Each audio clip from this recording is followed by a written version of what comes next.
That's all you had to do. Oh no, what's gonna happen here? Cornering mistake. Hey, he straightened it up. Possibly saved himself from a low side. Great job. Great job. All right, so we're right here. We're going through, it looks like a bunch of corners. So I just want to showcase this right here. This is what the road looks like. So I wanted to take the chat real quick away from the screen. But look at, there's a lot of potholes on there. So this right here is a no bueno situation when it comes to the road surface hazards. So if there's a pothole there, there's probably potholes in the other areas. Be very careful. Andrew Diaz, welcome back. And then we're going to keep moving. We're going to keep moving. So we got this rider up front. We don't know the skill level. We don't know what their mentality is. We don't know any of that stuff. But I want to showcase the dangers of corners like this. This is why we're in orange stage. Utilize the color code chart we have here in the firehouse. So right here is all you can see is that. That's all. You can.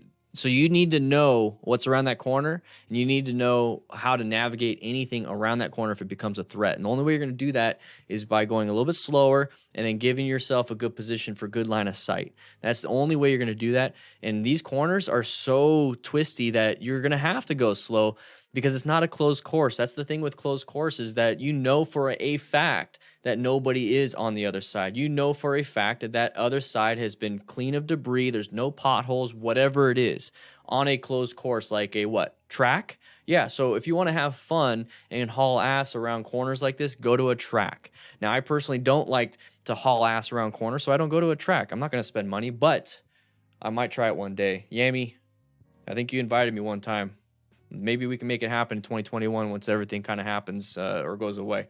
So that's what you need to watch out for when it comes to that. Don't do it out on the road. You never know about what's on the other side of the corner. Okay, so there's the brake lights. We don't know exactly how much or what he did. Possibly just going a little too fast because you do have to set yourself up. So this is the second turn in things, okay? So the first turn, you can probably navigate it pretty well, but then you don't set up for the second turn very well, and then you go wide. Now, the slow speed version of practicing that is the straight line weave, maybe the offset weave, maybe some slow speed parking lot stuff.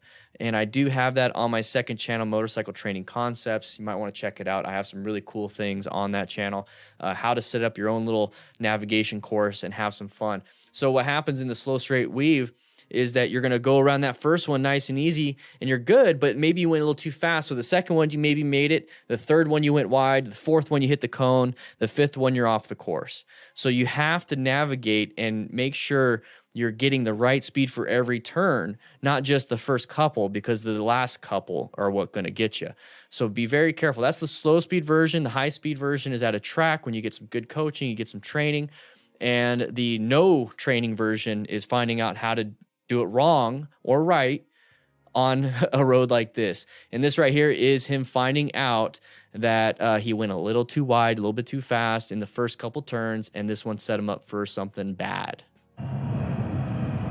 But what I like about it is he stood it up, applied the brakes, slowed down enough to where it's not going to cause massive damage to him or the bike, and possibly just get it out of the bushes, be a little embarrassed. Ego's a little bruised compared to having a lacerated spleen or liver. I'd rather take an ego a little bit demolished instead of those, and goes on with the day. So the fundamental skill of standing it up and applying brake pressure when you still had asphalt is good.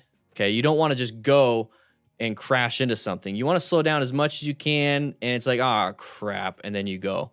But now you're only going 5 miles an hour versus 50. Let's say that, okay? 25. Good job on these riders for finding out the mistake, making it happen, doing what they needed to do. Whoa, that was a pretty crazy crash. Well, maybe they should have been talking to each other by using the Pack Talk Bold from Cardo. Thank you so much for Cardo for sponsoring this channel. Make sure you click the link in the description. It will automatically apply a discount. I use a Pack Talk Bold with my kids, with my wife, and then with the crew locally here. And it's an amazing product. I love it very much. Anyways, check them out. Links in the description. See them.